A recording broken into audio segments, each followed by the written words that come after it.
God's vision channel చూస్తున్న ప్రతి ఒక్కరిని దేవుడు మీ అందరినీ దీవించునుగాక, దీవించి ఆశీర్వదించునుగాక. మరి ఈ పరిశుద్ధ దినంన మరి మీ అందరికీ దేవుని నామంన మరి గాడ్స్ విజన్ ఛానల్ తరపున మీ అందరికీ ప్రభు నామంన మీ అందరికీ వందనాలు.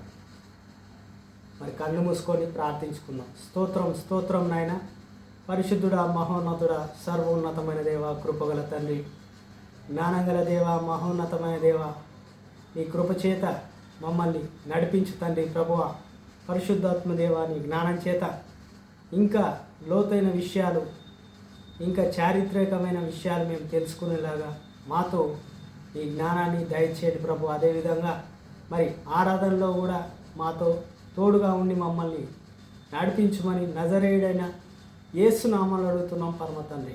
ఆమేన్ ఆమేన్. మరి పాటలు పాడుకుందాం.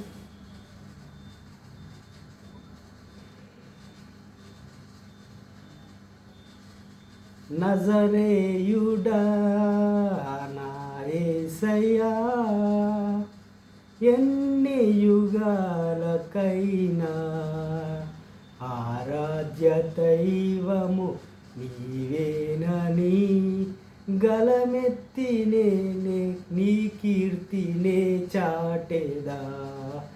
నజరేయుడా నా యేసయ్యా,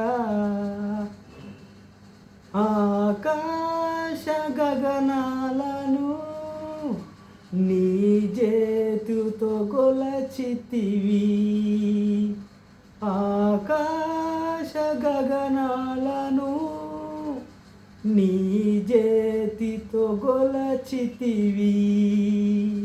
శూన్యములో ఈ భూమిని, శూన్యములో ఈ భూమిని వేలాడదీసిన నా యేసయ్యా, నీకే వందనం, నీకే వందనం, నీకే వందనం.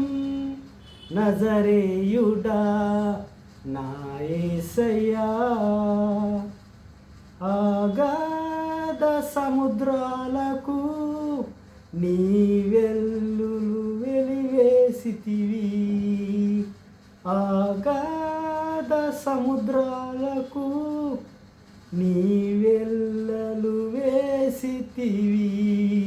జలములలో బడినే వెళ్ళిన, జలములలో బడినే వెళ్ళిన నన్నేమి చెయ్యవు నా యేసయ్యా, నన్నేమి చెయ్యవు నా యేసయ్యా, నీకే వందనం, నీకే వందనం, నీకే వందనం.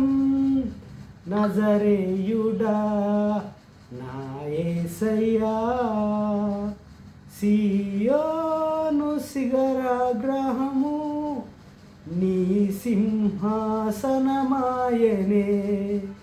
సియోను శిఖరాగ్రహము నీ సింహాసనమాయనే. సియోనులో నిన్ను చూడాలని ఆశతో ఉన్నాను నా యేసయ్యా, సియోనులో నిన్ను చూడాలని ఆశతో ఉన్నాను నా యేసయ్యా, నీకే వందనం, నీకే వందనం, నీకే వందనం. నజరేయుడా నా యేసయ్యా. మరి ఆరాధన మరి పాట పాడుకున్నాం. మహిమ ఘనతకు అర్హుడవు నీవే నా దైవము,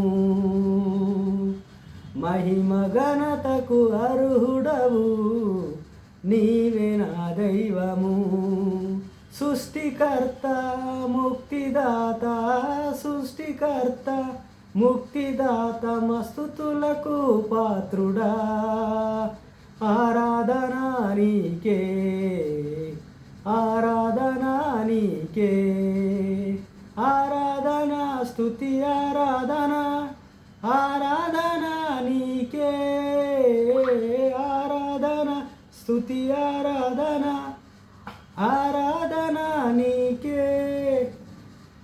మన్నాను కురిపించినావు, బండ నుండి నీళ్ళిచ్చినావు, మన్నాను కురిపించినావు, బండ నుండి నీళ్ళిచ్చినావు.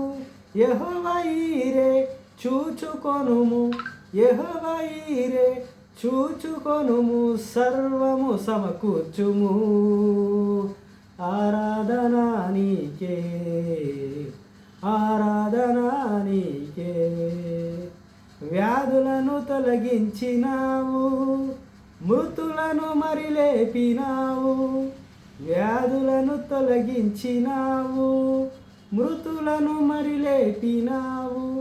యెహోవా రాఫా స్వస్థపరుచును, యెహోవా రాఫా స్వస్థపరుచును, నన్ను స్వస్థపరుచును, ఆరాధనా నీకే, ఆరాధనా నీకే.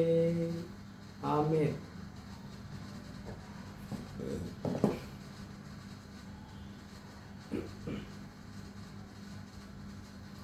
కళ్ళు మూసుకొని ప్రార్థించుకుందాం. మరి వాక్యాన్ని స్తోత్రం, స్తోత్రం నాయన, మహోన్నతుడ, సర్వోన్నతమైన దేవ, కృపగల తండ్రి, ప్రభువ నీకు వేల కోట్ల వందనాలు తండ్రి. ప్రభువ నీకే మహిమ ఘనత చెందునుగాక ప్రభువ నాయన. మరి ఆరాధనలో మాకు తోడుగా ఉండి మరి మమ్మల్ని ప్రభువ మరి ముందుకు తీసుకెళ్ళడానికి వేల కోట్ల వందనాలు తండ్రి. అదేవిధంగా ప్రభువ మరి వాక్యానుసారంగా ప్రభా నీ ఆత్మచేతం మరి నడిపించమని, ఆత్మ జ్ఞానాన్ని దయచేయండి ప్రభా. మా జ్ఞానం చేత కాదు ప్రభా, నీ జ్ఞానం చేత మా అందరినీ నడిపించమని మరి యేసు నామంలో, నజరేయుడైన యేసు నామంలో అడుగుతున్నాం పరమ తండ్రి.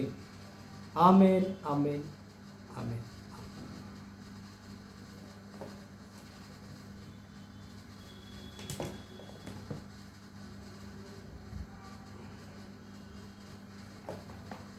మరి వాక్యంలోకి వెళ్దాం.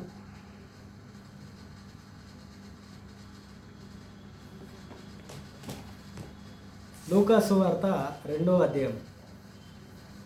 మరి లూకా వారు ఒక వైద్యుడే కాదు, is a doctor and is a historical. అంటే ఇతను ఒక చరిత్రకారుడు. మరి చరిత్రను కూడా రికార్డ్ చేస్తూ ఉంటాడు, మరి చరిత్రను కూడా రాస్తూ ఉంటాడు. అప్పట్లో మరి యేసుక్రీస్తు వారికి ఆధారాలు లేవు.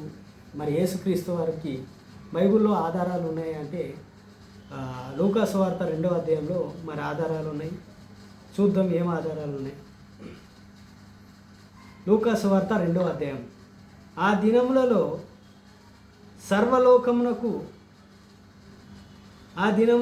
సర్వలోకమునకు ప్రజా సంఖ్య రాయవలెనని కైసరు అగోస్తు వలన ఆజ్ఞయను. ఇది కొరినేనియు సిరియా దేశస్థులకును అధిపతి అయిన ఉన్నప్పుడు జరిగిన మొదటి ప్రజా సంఖ్య. ఆ దినాల్లో అంటే యేసుప్రభు వారు పుట్టక ముందు జరిగిన ఇప్పుడు జనాభా లెక్కలు అంటున్నారు. అప్పట్లో జనాభా లెక్కలు మొట్టమొదటిగా జరిగాయి అంటే ప్రభు అయిన యేసుక్రీస్తు వారు పుట్టక ముందు. మరి ఇది ఒక ఆధారం, ఇది ఒక చరిత్రతో సహా లూకా వారు ఈ చరిత్రని రాశారు. అక్కడ ఉన్నప్పుడు ఆ చరిత్రను తెలుసుకొని అక్కడ రికార్డ్ అయింది.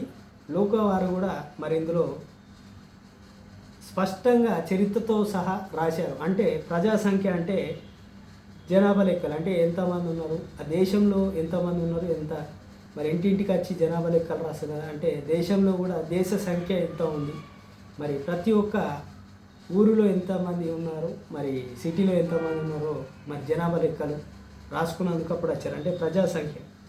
మరి ప్రజా సంఖ్యలో ఎవరెవరు ఉన్నారో చూద్దాం.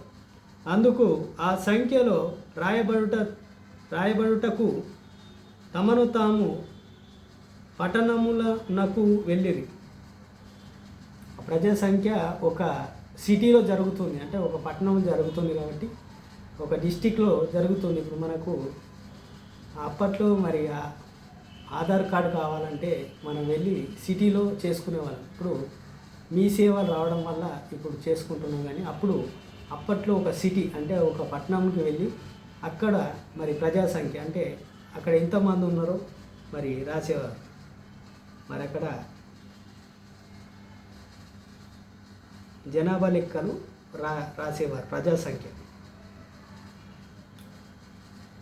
యోసేపు దావీదు వంశంలోను గోత్రములలోను పుట్టినవాడు గనుక తనకు భార్య అయిన ప్రదానము చెయ్యబడి గర్భవతి అయి ఉండిన మరియతో కూడిన ఆ సంఖ్యలో రాయబడుటకు గలీలియాలోని నజరేతు నుండి యూదయాలోని బెత్లెహేము అనబడిన దావీదు ఊరికి వెళ్ళిరి. అంటే వీళ్ళు మరి యోసేపు మరి యేసుప్రభు వారి తండ్రి యోసేపు వారు మరి మరియ ప్రదానం చేసిన తర్వాత ఆమె గర్భవతి ఉంది.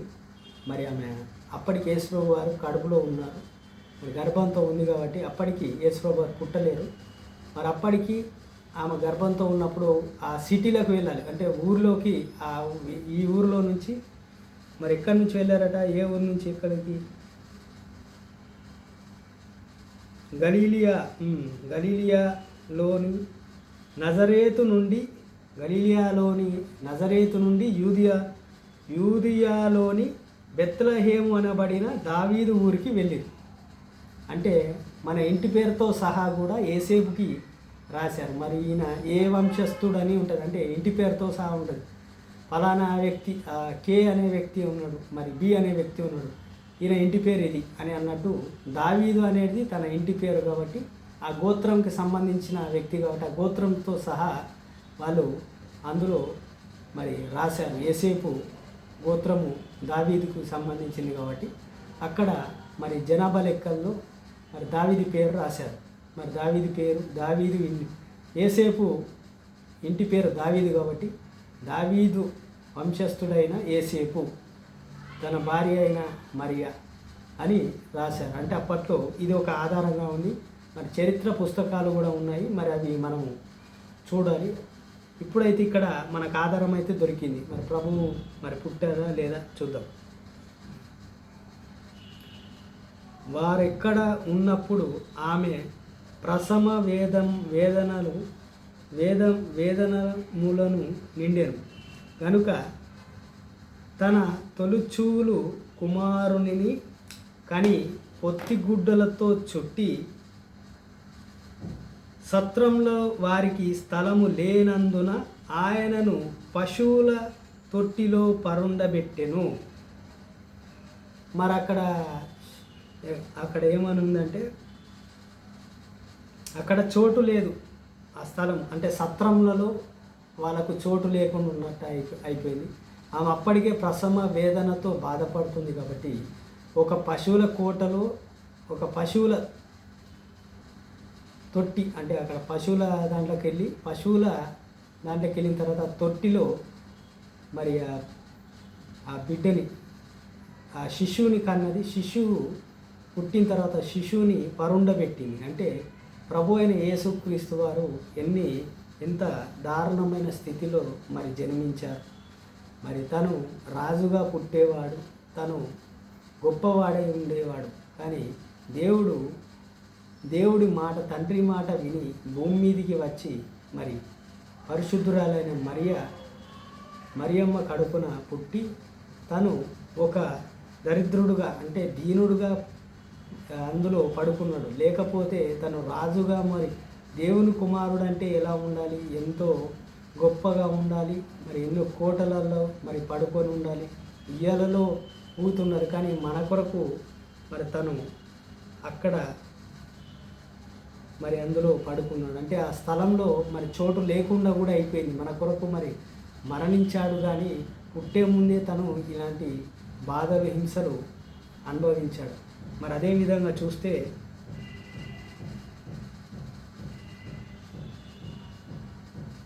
పశువుల తొట్టులో పరుండబెట్టింది. ఆ దేశంలో కొందరు గొర్రెల కాపర్లు పొలంలలో నుండి రాత్రివేళ తమ మందను కాచుకొని చుండగా ప్రభువు దూత, గొర్రెలు కాసేటోళ్లకు దూత అంటే దేవదూత ప్రత్యక్షమై వాళ్ళకి ఏమన్నదంటే రాత్రి ప్రభువు దూత వారి యొద్దకు వచ్చి నిలిచారు. ప్రభువు మహిమ వారి చుట్టూ ప్రకాశించినందున వారు మిక్కిలి భయపడిరి. దేవదూత వచ్చినప్పుడు వెలుగొచ్చింది, చాలా భయంకరమైన వెలుగు వచ్చినప్పుడు అక్కడ ఉన్నవారు ఆ గొర్రెల కాపర్లు భయపడ్డారు. మరి వెలుగేంది, ఇదేంది, దూత ఏంది, ఈ వెలుగేందని భయపడుతున్నారు. ప్రభు మహిమ అంటే దేవుని మహిమ ఆ దూతల మీద ఉంది కాబట్టి ఆ దూతలంతా వెలుగుతో ప్రకాశించినప్పుడు వాళ్ళు మిక్కిలి భయపడ్డారు. అంటే బాగా భయపడ్డారు. అంటే ఏదో భయంకరంగా వచ్చి మన మీద మరి కరెంటు లేనప్పుడు ఒక్కసారి వెలుతురు అంటే ఏదో వెలుతురు వచ్చినట్టు వాళ్ళ మీద పడ్డప్పుడు వాళ్ళు భయంకరంగా భయపడుతూ ఉన్నారు. అప్పుడు మనం చూస్తే అయితే ఆ దూత భయపడకుడి, ఒక శిశువుని పొత్తి గుడ్డలతో చుట్టి బడి ఒకే తొట్టలో పరుండబెట్టిట మీరు చూచెదరు అని వారితో చెప్పారు. మీరు ఒక శిశువును చూస్తారు. ఒక్క నిమిషం. దావీదు పట్టణంన నేడు రక్షకుడు మీ కొరకు పుట్టి ఉన్నాడు.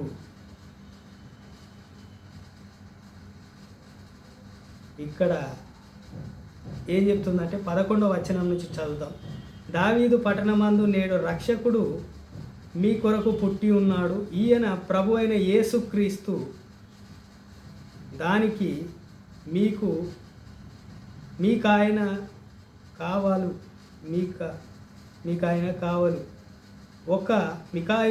కావలు ఒక శిశువుని పొత్తి గుడ్డలతో చుట్టి బడి ఒక తొట్టిలో పండుకొని ఉండుట మీరు చూచెదరు అని వారితో చెప్పాను. మికాయేలు అంటే ఒక దేవదూత వచ్చి చెప్పి మరి వాళ్ళకి చెప్పి ఇట్లా ఉంటుంది, మరి పశువుల కొట్టులో ఒక శిశువుని పరుండబెట్టారు, మీరు వెళ్ళి చూడండి అని. ఆయన రక్షకుడు మన కొరకు పుట్టాడు, యేసుక్రీస్తు లోక రక్షకుడు అని అక్కడున్న వాళ్ళకి చెప్తా ఉన్నాడు. గొర్రెల కాపర్లకు దేవదూత చెప్తా ఉన్నాడు. అప్పుడు వెంటనే పరలోక సైన్యము సమూహమును ఆ దూతతో కూడి ఉండేది.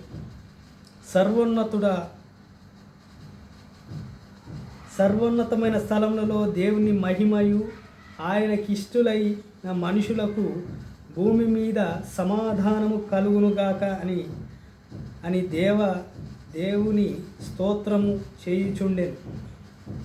ఆ దూతలంటే పరలోకము మరి ఓపెన్ అయింది. పరలోకం ఓపెన్ అయిన తర్వాత ఆ దేవదూతలు అనేటి మరి అక్కడ చూసుకుంటే అక్కడి నుంచి దేవదూతలు వెళ్ళి ఇక్కడ ఒక దేవదూత ఉంటే మొత్తం సైన్యం మొత్తము దేవదూతలు అన్నీ ఒక్కసారి సమూహం వచ్చిందంటే, ఒక సమూహం అంటే ఒక వేలాది దూతలు భూమి మీదకి వచ్చి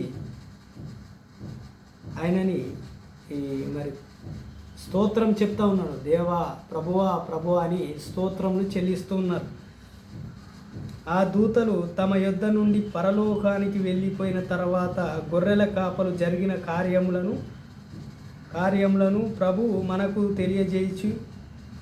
తెలియజేయించిన ఉన్నాడని మనము బెత్లెహేము వరకు వెళ్ళి చూద్దామని రండి ఒకనితో నొకడు చెప్పుకొని త్వరగా వెళ్ళి మరియు యేసేపునకు తొట్టులో వెళ్ళి మరియను ఏసేపుని తొట్టిలో పరుండి ఉన్న శిశువును చూచిరి, మరియు ప్రచారము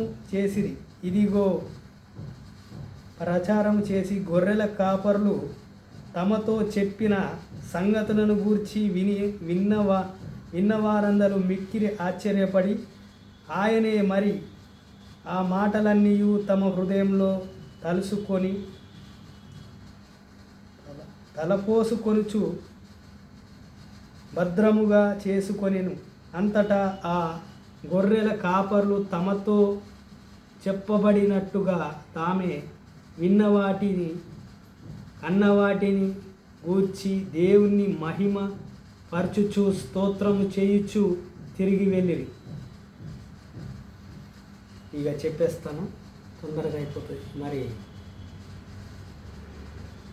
మరియను చూశారు, తల్లైన మరియని, తండ్రిని చూశారు. మరి పశువుల కొట్టులో అంటే తొట్టిలో పరుండబడిన ఆ శిశువుని, ఆ ప్రభువుని చూశారు. చూసిన తర్వాత విన్న వాటిని కన్న వాటిని అవన్నీ చూసిన తర్వాత మరి వాళ్ళందరూ ఆఖరికి ఏం చేశారంటే వాళ్ళ హృదయంలో ఉంచుకొని ఆ గొర్రెల కాపర్లు మరి స్తోత్రం చెల్లించారు. ఆ శిశువుని దేవునికి స్తోత్రం అని చెప్పి తిరిగి వెళ్ళిపోయారు.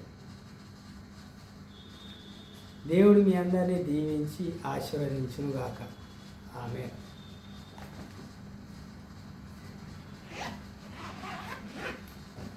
కళ్ళు మూసుకుందాం, ప్రార్థించుకుందాం.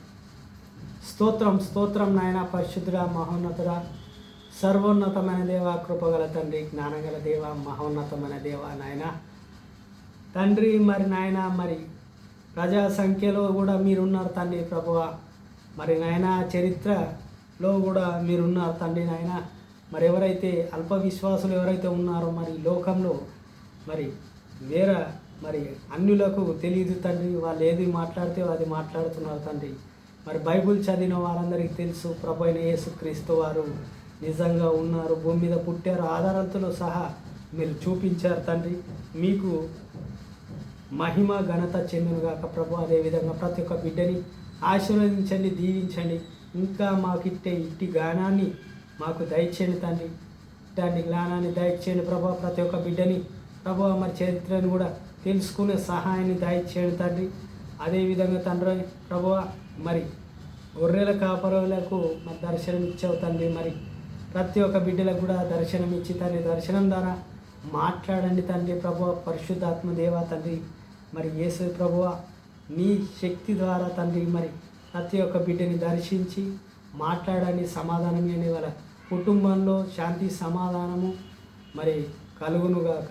మరి ప్రతి ఒక్కరు మరి గాడ్స్ విజన్ ఛానల్ చూస్తున్న ప్రతి ఒక్కరిని దీవించి ఆశీర్వదించి మరి నజరేయుడని యేసునామమున అడుగుతున్నాం పరమ తండ్రి. ఆమేన్ ఆమేన్. మీ అందరికీ ప్రభు అయిన యేసుక్రీస్తు నామమున వందనాలు. ఆమేన్.